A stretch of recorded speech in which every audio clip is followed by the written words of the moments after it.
sahabat pencinta tanaman durian. Di belakang saya ini ada sebatang pohon durian. Ini jenisnya jenis tembaga. Kalau saya lihat perkembangan ini sudah cukup signifikan dibandingkan dengan beberapa bulan sebelumnya, dan alhamdulillah sudah lumayan bagus ya perkembangannya. Dan ini saya akan pantau terus perkembangannya, sehingga dengan kegiatan ini upaya saya untuk memacu pertumbuhan durian ini bisa terjadwal dan bisa menghasilkan hasil yang maksimal. Kita lihat dulu seperti apa kondisi dari pohon durian ini dari atas sampai ke bawah ya, supaya kita lebih paham dengan kondisi ini. Dan yang jelas untuk tanaman ini perlakuannya kurang lebih dengan kita selaku manusia, perlu diajak komunikasi, perlu dirawat, diberi nutrisi, dimandikan ya, sehingga pertumbuhannya bisa maksimal seperti ini. Dari dekat pertumbuhannya sangat menggembirakan sesuai dengan harapan. Kita lihat pucuk ini daunnya lembut, lebar, kemudian batangnya setelah saya potong ini kemarin pada bulan Maret kalau tidak salah saya potong ini, batang yang ini pertumbuhan sudah gemuk ya, daun sudah mengkilat. Ini daun yang masih muda di ujung-ujung ini. Kemudian kondisi daun bersih ya, tidak ada bekas binatang, alhamdulillah. Ini pertumbuhannya besar daun-daun ini, dan sekali lagi saya katakan bersih ya, dalam arti tidak ada gangguan dari hama dan penyakitnya. Kemudian pertumbuhan batang ini sudah lumayan besar, kokoh, dan bakal tunas ini sudah muncul. Mudah-mudahan ini nanti bagus pertumbuhannya. Posisi atau kondisi batang sudah lebih besar. Kondisi dahan yang kemarin ini saya bentuk, dikondisikan supaya pertumbuhannya sudah diberi tali, diikat dengan tali ya. Juga pucuknya sudah bagus ya. Jadi sementara ini dari aspek pertumbuhan daun sudah sangat menggembirakan ya. Kemudian ke bawah rumput sudah kering, ditimbun di atas guludan, diperlakukan 2 minggu yang lewat ini ya. Di dalamnya ini kemarin sudah ditabur dengan NPK Mutiara 1616 dengan dosis 150 gram. Kemudian ditambah dengan pupuk organik Kaya Bio. Kemarin diberi dengan dosis 1 kg. Setelah dilakukan pemupukan, alhamdulillah sudah ada hujan kemarin. Kalau dilihat ini sepertinya sudah mulai meresap ya, dan kita lihat ini sempat sedikit ditaburi dengan dolomit. Kemudian perkembangan tanah ini sudah agak hijau ya. Ini yang versi saya menandakan bahwa pupuk ini sudah mulai meresap ke dalam tanah ya. Nah, hari ini diperlakukan dalam rangka memacu pertumbuhan durian ini. Ada 2 perlakuan nanti untuk memacu pertumbuhannya. Yang pertama, saya akan menggempur melalui pemupukan lewat daun, kemudian ditambah dengan saya gempur juga melalui pupuk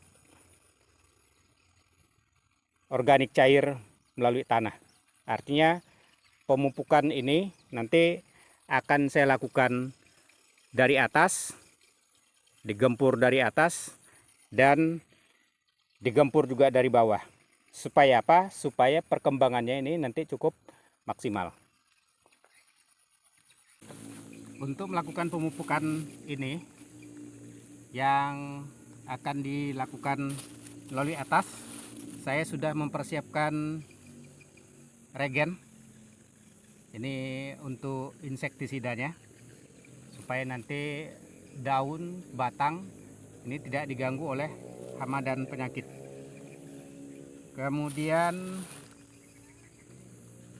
ada saya siapkan Gandasil D yang kemarin saya beli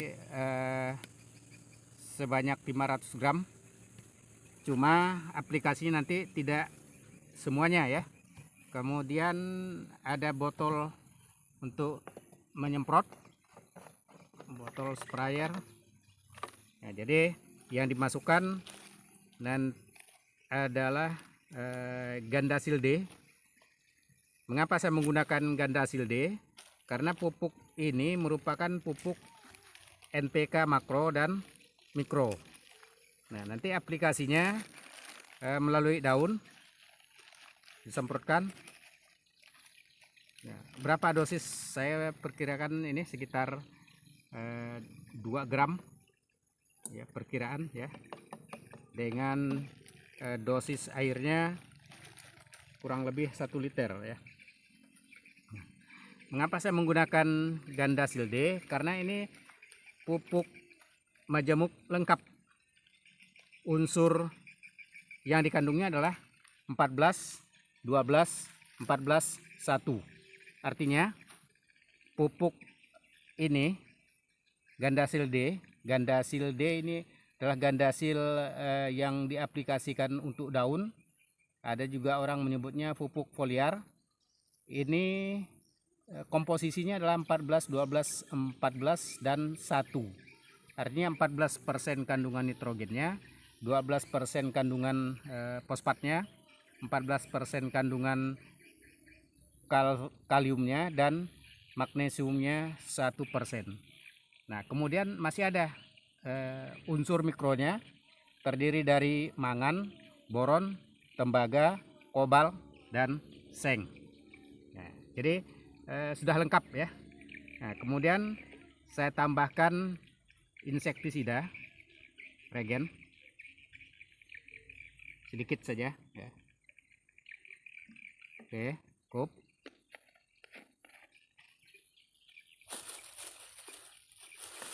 Dikocok dulu, kemudian dicampur dengan air.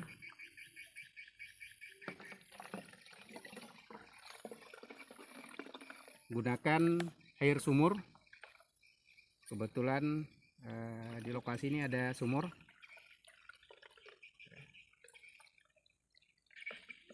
Oke, kalau sudah terisi penuh, siap diaplikasikan. Aplikasi nanti tinggal disemprotkan saja pada daun, terutama pada bagian belakang daun. Kebetulan ini sudah pukul 4:30, maka mulut daun ini sudah terbuka ya. Nah, jadi tinggal disemprotkan pada semua bagian daun, batang, dan dahan. Nah, dengan dilakukan penyemprotan seperti ini, kalau kita manusia diibaratkan kita mandi dengan menggunakan sabun yang selain untuk membasmi kutu pada badan manusia, juga memberikan rangsangan. Nah, sekarang disemprot pada bagian belakang daun ya. Nah ini, karena pada bagian belakang daun ini stomata atau kulit daun, mata daun ini sudah membuka pada pukul 4:30 ini. Nah, semprot biar lebih basah, tidak apa-apa ya. Batang. Oke, ini ada semut kecil. Nah, mudah-mudahan dengan disemprotnya menggunakan insektisida regen bisa menjauh ya. Nah, oke, ini sudah cukup ya semprotannya, karena ini sudah netes ya. Nah, pupuknya dan racunnya, insektisidanya ini sudah menetes. Berikutnya untuk menggempur atau pemberian nutrisi dari bawah, dari tanah, saya menggunakan bahan pupuk organik, yaitu eco farming. Kebetulan stok di rumah ini masih banyak ya, eco farming. Kemudian pillow slow release-nya ini tidak saya aplikasikan untuk tanaman ini, nunggu saat yang tepat nanti. Dan eco farming ini saya sudah encerkan ya, dengan menggunakan air kelapa. Nah, kemudian ini nanti tinggal dicampur saja dengan air yang sudah disiapkan dalam ember ini. Nah, berapa banyaknya? Untuk ini sekitar 7 liter. Nanti akan saya siramkan semuanya. Kenapa sebanyak itu? Karena ini mumpung musim panas ya, mendekati pertengahan bulan Juni. Nah, jadi berapa dosis yang saya gunakan? Saya gunakan 1 tutup botol ini.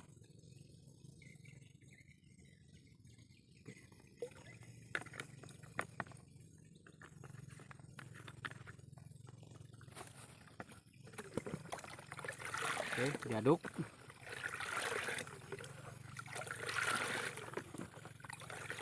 Nah, siap kita aplikasikan pada buludan. Ini yang sudah dicampur dengan eco farming, tinggal disiramkan. Dosis 1 timba ini 1 liter.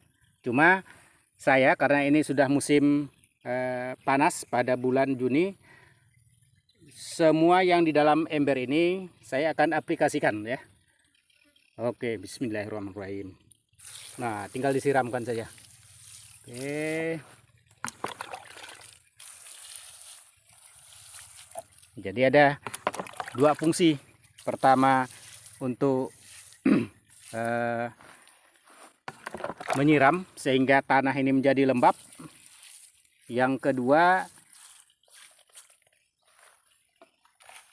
pemberian nutrisi ya, melalui pupuk organik cair yang kemarin 2 minggu sudah dilakukan pemupukan menggunakan NPK Mutiara 16-16-16 dengan dilakukan penyiraman barusan tadi. Tanah menjadi lembab sehingga penyerapan pupuk NPK itu lebih cepat dan lebih maksimal. Demikian juga dengan pupuk organik padat kemarin, yaitu Kaya Bio yang sudah saya taburkan sebanyak 1 kilo ini. Mudah-mudahan nanti juga akan cepat diserap oleh akar. Nah, itu sementara rekan-rekan pertumbuhan dari durian ini. Dengan secara intensif saya mulai melakukan perawatan pada bulan Februari, Maret, April, dan sekarang pada mendekati pertengahan bulan Juni. Perkembangannya bagi saya ini sudah cukup memuaskan. Nanti karena ini menghadapi musim kemarau, maka penyemprotan melalui daun, pemberian nutrisi Gandasil D dan insektisida ini akan dilakukan seminggu sekali, atau paling telat ini nanti akan dilakukan per 2 minggu sekali. Nah, mudah-mudahan ada sempat nanti tiap minggu saya akan lakukan perawatan, penyiraman sekaligus pemberian pupuk organiknya. Kalau tidak sempat mungkin 2 minggu sekali. Nah, demikian rekan-rekan sahabat pencinta tanaman durian. Terima kasih atas dukungannya yang sudah menonton video ini. Mohon saran, masukan, dan kritiknya yang konstruktif untuk dapat disebarkan kepada masyarakat yang lain. Jika Anda merasa bahwa video ini memberikan manfaat, silakan ditekan tombol like atau tanda suka, dan silakan disebarkan kepada masyarakat yang lain yang akan menanam atau yang sedang menanam durian. Semoga tanaman durian yang saya rawat sampai dengan hari ini, yaitu durian jenis tembaga, pertumbuhannya bisa maksimal. Terima kasih. Wassalamualaikum warahmatullahi wabarakatuh.